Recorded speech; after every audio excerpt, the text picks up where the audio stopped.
നമസ്കാരം. മലയാളി വാർത്ത ഇൻസൈഡിലേക്ക് സ്വാഗതം. പെരിയ ഇരട്ടക്കൊലക്കേസിൽ 10 പ്രതികൾക്ക് ഇരട്ട ജീവപര്യന്തം. മുൻ MLA കുഞ്ഞിരാമനടക്കം 4 പേർക്ക് 5 വർഷമാണ് തടവ്.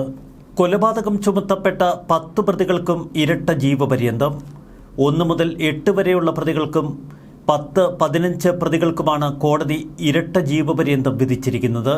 എന്നാൽ CPM പാർട്ടി അടപടലം വെരുണ്ട നിൽക്കുന്ന കാഴ്ചയാണ് കേരളത്തിന് മുന്നിൽ.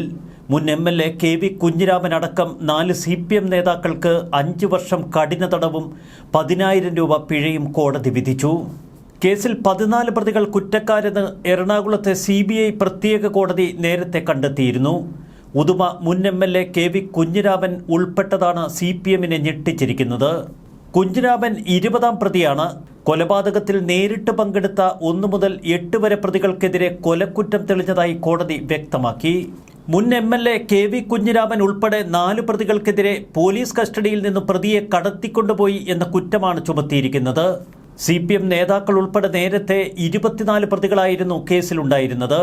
ആദ്യം ലോക്കൽ പോലീസും പിന്നീട് ക്രൈംബ്രാഞ്ചും ഒടുവിൽ CBIയും അന്വേഷിച്ച കേസിൽ CPM നേതാക്കൾ പെട്ടതാണ് ഇപ്പോൾ പാർട്ടിയെ വെപ്രാളത്തിൽ ആഴ്ത്തിയിരിക്കുന്നത്. കല്യോട്ടെ യൂത്ത് കോൺഗ്രസ് പ്രവർത്തകരായിരുന്ന കൃപേഷിനെയും ശരത് ലാലിനെയും 2019 ഫെബ്രുവരി 17 അതിക്രൂരമായി വെട്ടിക്കൊലപ്പെടുത്തിയത്.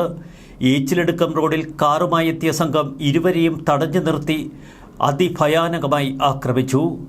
എന്നാൽ കേരളം ഭയക്കേണ്ട ചില വാക്കുകളാണ് ഇപ്പോൾ CPM സംസ്ഥാന സെക്രട്ടറി MV ഗോവിന്ദന്റെ വായിൽ നിന്ന് വന്നിരിക്കുന്നത്. പെരിയ വധക്കേസിൽ പാർട്ടി ഗൂഢാലോചന നടത്തിയിട്ടില്ല എന്ന് MV ഗോവിന്ദൻ വീണ്ടും ആവർത്തിക്കുന്നു. CBIയെ ചെറുക്കുമെന്നാണ് MV ഗോവിന്ദന്റെ പ്രഖ്യാപനം. ഈ വിധി അവസാന വാക്കല്ല എന്നും MV ഗോവിന്ദൻ പറയുന്നു. കേരളത്തിന്റെ ഭരണകൂടം ഏകദേശം 2 കോടി രൂപയോളമാണ് ഖജനാവിൽ നിന്ന് CBI അന്വേഷിക്കാതിരിക്കാനായി ഏറ്റവും പ്രഗത്ഭ വക്കീലന്മാരെ ഇറക്കി ഈ കേസ് അട്ടിമറിക്കാനുള്ള ശ്രമം നടത്തിയത്. എല്ലാം കൈവിട്ടുപോയി എന്ന് മനസ്സിലാക്കിയ MV ഗോവിന്ദന്റെ പരിഭ്രാന്തി സ്വാഭാവികം. പാർട്ടിയുടെ നേതൃത്വത്തിൽ ഗൂഢാലോചന നടത്തിയ സംഭവമല്ല പെരിയ കൊലക്കേസ് എന്ന് CPM സംസ്ഥാന സെക്രട്ടറി MV ഗോവിന്ദൻ പറയുന്നു. ഗൂഢാലോചനയിലൂടെ കൊലപാതകം നടത്തി എന്നല്ല CBI കണ്ടെത്തിയിരിക്കുന്നത്. ശിക്ഷിക്കപ്പെട്ട മുൻ MLA KV കുഞ്ഞിരാമന്റെ പേരിലുള്ള കുറ്റം അന്വേഷണത്തെ തടസ്സപ്പെടുത്തിയെന്നാണ്. യഥാർത്ഥത്തിൽ അന്വേഷണത്തെ സഹായിക്കുകയാണ് അദ്ദേഹം ചെയ്തത് എന്ന് ഗോവിന്ദൻ പറയുന്നു. പോലീസ് കസ്റ്റഡിയിലുള്ള പ്രതിയെ ബലമായി രക്ഷിച്ചെടുത്ത കുഞ്ഞിരാമൻ എങ്ങനെയാണ് കേസ് അന്വേഷണത്തെ സഹായിച്ചത്? ഇവിടെയാണ് CPMന്റെ ഇരട്ടത്താപ്പ് വ്യക്തമാക്കുന്നത്. CBI പോലൊരു അന്വേഷണ ഏജൻസി ഈ കേസ് ഏറ്റെടുത്തില്ലായിരുന്നു എങ്കിൽ എത്രമാത്രം ഈ കേസ് അട്ടിമറിക്കപ്പെട്ടേനെ എന്ന് കേരളം തിരിച്ചറിയുന്നത് ഗോവിന്ദനെ പോലെയുള്ളവരുടെ ഈ വാക്കുകളിൽ നിന്നാണ്. ഈ വിധി അവസാന വാക്കല്ലെന്നും ഉയർന്ന കോടതിയെ ബോധ്യപ്പെടുത്താനുള്ള ശ്രമമുണ്ടാകുമെന്നും MV ഗോവിന്ദൻ പറയുന്നു. CPMനെ രാഷ്ട്രീയ ലക്ഷ്യത്തോടെ കേസിന്റെ ഭാഗമാക്കാൻ CBI ശ്രമിച്ചുവെന്നാണ് ഗോവിന്ദൻ ആരോപിക്കുന്നത്. പോലീസ് കണ്ടെത്തിയതാണ് CBIയും കണ്ടെത്തിയിരിക്കുന്നത്. പോലീസ് കണ്ടെത്തിയതിനപ്പുറം CBI ഒന്നും കണ്ടെത്തിയില്ല എന്നതാണ് ഗോവിന്ദന്റെ അവകാശവാദം. രാഷ്ട്രീയ ഉദ്ദേശം വെച്ച് പാർട്ടിക്കാരെയും നേതാക്കളെയും ഒക്കെ CBI കേസിൽപ്പെടുത്തി എന്ന് MV ഗോവിന്ദൻ പറയുന്നു. എന്നാൽ വധക്കേസിൽ ഭാഗമാക്കാൻ കഴിഞ്ഞില്ല. അതിന് വേറെ ചില വകുപ്പുകൾ CBI ഉപയോഗിച്ചു. പെരിയ കൊലക്കേസിൽ ഉൾപ്പെട്ട CPMകാർക്കെതിരെ അന്ന് തന്നെ പാർട്ടി നടപടിയെടുത്തു എന്നും MV ഗോവിന്ദൻ വിശദീകരിക്കുന്നു. മനുഷ്യ മനസാക്ഷിയെ നടുക്കുന്ന പ്രതികരണമാണ് ഇപ്പോൾ CPM സംസ്ഥാന സെക്രട്ടറിയുടെ ഭാഗത്തു നിന്നുണ്ടായിരിക്കുന്നത്. മുൻപ് TP ചന്ദ്രശേഖരൻ വധക്കേസിലും സമാനമായ പ്രതികരണങ്ങൾ CPM പാർട്ടി നടത്തിയിരുന്നു. പെരിയ ഇരട്ടക്കൊലക്കേസ് വിധി അന്തിമമല്ല എന്ന് CPM സംസ്ഥാന സെക്രട്ടറി MV ഗോവിന്ദൻ മാത്രമല്ല ഇപ്പോൾ പ്രഖ്യാപിച്ചിരിക്കുന്നത്. സമാന നിലപാട് സ്വീകരിച്ച് നിരവധി നേതാക്കൾ രംഗത്തെത്തി. LDF കൺവീനർ TP രാമകൃഷ്ണനും പറയുന്നത് ഈ വിധി അന്തിമമല്ലെന്ന്. വിചാരണ കോടതി വിധി അന്തിമമല്ല എന്ന് CPM കാസർഗോഡ് ജില്ലാ സെക്രട്ടറി MV ബാലകൃഷ്ണനും പറയുന്നു. പാർട്ടി ഒറ്റക്കെട്ടായി ഈ വിധിയെ ചെറുക്കുമത്രേ. ഗൂഢാലോചന കുറ്റം ചുമത്തിയത് കൂടുതൽ CPMകാരെ പ്രതികളാക്കാനാണ് എന്ന് രാമകൃഷ്ണൻ വിമർശിച്ചു. CPM ഗൂഢാലോചന നടത്താൻ ശ്രമിച്ചുവെന്ന് വരുത്താനാണ് CBI ആദ്യം മുതൽ ശ്രമിച്ചത്. എന്നാൽ മറുവശത്ത് കൃപേഷിന്റെയും ശരത് ലാലിന്റെയും ഒക്കെ വീട്ടുകാർ തകർന്നു നിൽക്കുകയാണ്. നേരിട്ട് കൊലപാതകത്തിൽ പങ്കെടുത്തവർക്ക് വധശിക്ഷ തന്നെയായിരുന്നു ആ മാതാപിതാക്കൾ ആഗ്രഹിച്ചത്. അതിനുവേണ്ടി അവർ പ്രാർത്ഥിച്ചു. അവർ ഇരട്ട ജീവപര്യന്തം അനുഭവിക്കുക തന്നെ ചെയ്യണം. മേൽക്കോടതികളിലെത്തിയാൽ കൂടുതൽ ശിക്ഷ ഈ പ്രതികൾക്ക് ലഭിക്കാനുള്ള എല്ലാ സാഹചര്യവും അവശേഷിപ്പിച്ചാണ് ഇപ്പോൾ CBI കോടതി വിധി. അങ്ങനെ CPM മുൻ MLA KV കുഞ്ഞിരാമന് ഇനി 5 വർഷം അഴിയെണ്ണാം. ഒപ്പം ജയിലിൽ കിടന്ന് MLA പെൻഷനൊക്കെ വാങ്ങാം. 2001-ലും 2006-ലും ഉദുമയിൽ നിന്ന് മത്സരിച്ചാണ് കുഞ്ഞിരാമൻ MLA ആയത്. ഇപ്പോൾ ശിക്ഷിക്കപ്പെട്ട് ജയിലിൽ കിടക്കുന്ന സാഹചര്യം വന്നുവെങ്കിലും പെൻഷൻ കിട്ടും എന്ന ആശ്വാസം കുഞ്ഞിരാമനുണ്ടാവാം. വധശിക്ഷ ലഭിക്കാൻ തക്കവണ്ണമുള്ള അപൂർവങ്ങളിൽ അപൂർവമായ കേസല്ല ഇതെന്ന് കോടതി പറഞ്ഞിരിക്കുന്നു. അതുകൊണ്ടാണ് കൊലയാളികൾക്ക് വധശിക്ഷ കോടതി നൽകാതിരുന്നത്. ഇരട്ട ജീവപര്യന്തം കോടതി വിധിയെ പൊതുവെ എല്ലാവരും സ്വാഗതം ചെയ്യുന്നു. കോടതി വിധിയിൽ ഇരട്ട ജീവപര്യന്തം എന്ന് പറയുമ്പോഴും പ്രതികൾ ഒറ്റത്തവണയായി ശിക്ഷ അനുഭവിച്ചാൽ മതി എന്ന ആശ്വാസമുണ്ടാകാം അവർക്ക്. സുപ്രീം കോടതി ഇക്കാര്യത്തിൽ നേരത്തെ തന്നെ വിധി പുറപ്പെടുവിച്ചിരുന്നു. ഒരാൾക്ക് ഒരു ജീവിതമേ ഉള്ളൂ, അതുകൊണ്ട് ഒരു ജീവപര്യന്തം തന്നെ പര്യാപ്തമാണ് എന്ന് സുപ്രീം കോടതി നേരത്തെ വ്യക്തമാക്കിയിരുന്നു. എന്നാൽ കുറ്റത്തിന്റെ ഗൗരവം പരിഗണിച്ച് ആദ്യം നിശ്ചിത കാലത്തേക്ക് തടവും പിന്നീട് ജീവപര്യന്തവും വിധിക്കാം. ജീവപര്യന്തം എന്നാൽ ജീവിതകാലം മുഴുവൻ എന്ന് തന്നെയാണ് അർത്ഥമെന്ന് സുപ്രീം കോടതി മുമ്പ് വിവിധ കേസുകളിൽ വിധി പുറപ്പെടുവിച്ചിട്ടുണ്ട്. അതുകൊണ്ട് തന്നെ ഇപ്പോഴത്തെ നിലയിൽ പെരിയ കേസിൽ ശിക്ഷിക്കപ്പെട്ട 10 പേർ ചുരുങ്ങിയത് 14 വർഷം മുതൽ 20 വർഷം വരെ അഴിയെണ്ണേണ്ടി വരും. ജീവിത അവസാനം വരെ എന്നാണ് അർത്ഥമെങ്കിലും സർക്കാർ തീരുമാനമെടുത്ത് ശിക്ഷ പൂർത്തിയാക്കിയതായി കണക്കാക്കി കുറ്റവാളികളെ വെറുതെ വിടുന്ന പതിവ് ഒടുവിലുണ്ട്.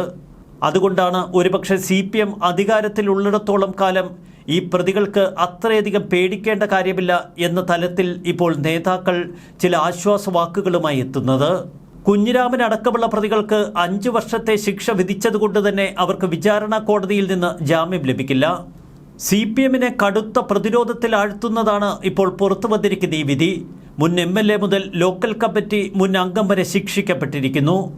കേരള രാഷ്ട്രീയ ചരിത്രത്തിൽ തന്നെ ഒരുപക്ഷെ ആദ്യമായിരിക്കാം ഒരു മുൻ MLA കൊലക്കേസിൽ ശിക്ഷിക്കപ്പെടുന്നത്. ഇത് വ്യക്തമായ സന്ദേശമാണ് CPM പാർട്ടിക്ക് നൽകുന്നത്.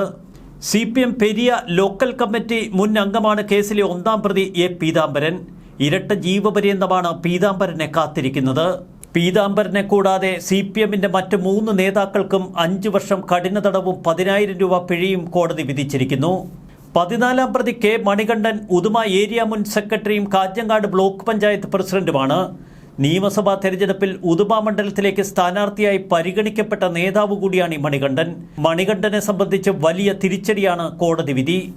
21-ാം പ്രതി രാഘവൻ വെളുത്തോളി പാക്കം ലോക്കൽ മുൻ സെക്രട്ടറിയും വ്യാപാരി വ്യവസായി സമിതി നേതാവുമാണ്. കുറ്റക്കാരെന്ന് കണ്ടെത്തിയ മറ്റു പ്രതികളൊക്കെ CPMന്റെ സജീവ പ്രവർത്തകരും. ഒരു ഫ്ലെക്സ് ബോർഡ് തകർക്കപ്പെട്ടതിനെ തുടർന്നുണ്ടായ നിസ്സാര സംഘർഷമാണ് ഒടുവിൽ നാടിനെ നടുക്കിയ ഇരട്ട കൊലപാതകത്തിൽ അവസാനിച്ചത്. കല്യോട്ട് ഗവൺമെന്റ് ഹയർ സെക്കൻഡറി സ്കൂളിന് ഫണ്ട് അനുവദിച്ച K. കുഞ്ഞിരാമൻ MLAക്ക് അഭിവാദ്യമർപ്പിച്ച് സ്കൂളിന് മുൻപിൽ സ്ഥാപിച്ച ഫ്ലെക്സ് ബോർഡ് ചിലർ എടുത്തുമാറ്റി. തുടർന്ന് 1 വർഷത്തോളം നീണ്ട സംഘർഷ പരമ്പരകൾ. യൂത്ത് കോൺഗ്രസ് പ്രവർത്തകരായ കൃപേഷിന്റെയും ശരത് ലാലിന്റെയും കൊലപാതകത്തിലാണ് ഒടുവിൽ ഈ തർക്കവും സംഘർഷവും ചെന്നവസാനിക്കുന്നത്. ഫ്ലെക്സ് നീക്കിയത് കോൺഗ്രസുകാരാണ് എന്നാരോപിച്ച് സ്കൂളിന് സമീപത്തെ കോൺഗ്രസ് നിയന്ത്രണത്തിലുള്ള വാദ്യകലാ സംഘം ഓഫീസിന് CPM പ്രവർത്തകർ തീവച്ചു. ഇതിന് പിന്നാലെ സമീപത്ത് ഉദ്ഘാടനം ചെയ്യാനൊരുങ്ങിയ CPM ഓഫീസ് കോൺഗ്രസുകാർ കത്തിച്ചു. ഇരു കൂട്ടർക്കുമെതിരെ ബേക്കൽ പോലീസ് രജിസ്റ്റർ ചെയ്ത കേസുകൾ അനുരഞ്ജന ചർച്ചയിലൂടെ പരിഹരിച്ചു. CPMകാരുടെ പരാതി പ്രകാരം കൃപേഷിനെ കേസുകളിലൊക്കെ പ്രതി ചേർത്തു. ഏറെ നാളത്തെ ഇടവേളയ്ക്ക് ശേഷം മൂന്നാട് പീപ്പിൾസ് കോളേജിൽ കല്യോട്ടെ KSU പ്രവർത്തകന് മർദ്ദനമേറ്റു. ഇത് കോൺഗ്രസ് CPM ബന്ധം വീണ്ടും വഷളാക്കി. മർദ്ദനത്തിന് പ്രേരിപ്പിച്ചത് CPM ലോക്കൽ കമ്മിറ്റി അംഗം പീതാംബരനാണെന്ന് ആരോപിച്ച് കോൺഗ്രസ് പ്രവർത്തകർ പീതാംബരനെയും കൂട്ടരെയും കയ്യേറ്റം ചെയ്തുവെന്നാണ് പിന്നീട് CPM ആരോപണമുന്നയിച്ചത്. കോൺഗ്രസുകാർക്കെതിരെ വധശ്രമത്തിന് പോലീസ് കേസെടുത്തു. കൃപേഷിനെ CPM പ്രതിപ്പട്ടികയിൽ ഉൾപ്പെടുത്തി. എന്നാൽ പോലീസ് അന്വേഷണത്തിൽ കൃപേഷ് ഇതിൽ ഉൾപ്പെട്ടിട്ടില്ല എന്ന് വ്യക്തമായി. ശരത് ലാൽ കേസിൽ റിമാൻഡിലായി. പീതാംബരനെ ആക്രമിച്ചവരെ തിരിച്ചടിക്കുമെന്ന് CPM പ്രവർത്തകർ പിന്നീട് ഭീഷണിപ്പെടുത്തി. വധഭീഷണിയെക്കുറിച്ച് ബേക്കൽ പോലീസിൽ പരാതിപ്പെട്ടു കോൺഗ്രസ് പ്രവർത്തകരെങ്കിലും നടപടിയുണ്ടാകും മുൻപേ 2 യുവാക്കളെ ദാരുണമായി അവർ മർദ്ദിച്ചു കൊന്നു. 2019 ഫെബ്രുവരി 17 രാത്രി 7:45 പെരിയ കല്ലോട്ട് വെച്ച് കൃപേഷും ശരത് ലാലും കൊല്ലപ്പെട്ടു. പെരുങ്കളിയാട്ടത്തിന്റെ സംഘാടക സമിതി യോഗത്തിന് ശേഷം ബൈക്കിൽ അവർ വീട്ടിലേക്ക് മടങ്ങുമ്പോൾ ജീപ്പിലെത്തിയ അക്രമികൾ ഇവരെ ഇടിച്ചിട്ട ശേഷം വെട്ടിക്കൊലപ്പെടുത്തി. കൃപേഷിന്റെ തലയിൽ മഴുപോലുള്ള ആയുധത്തിന്റെ വെട്ടേറ്റ് 13 സെന്റിമീറ്റർ ആഴത്തിൽ മുറിവ്. തലച്ചോർ പിളർന്നിരുന്നു. ശരീരത്തിൽ വാളുപയോഗിച്ചുള്ള വെട്ടുകൾ അനേകം. ശരത് ലാലിന്റെ ശരീരത്തിൽ ചെറുതും വലുതുമായ 20 വെട്ട്, പകുതിയിലധികവും കാൽമുട്ടിന് താഴെ.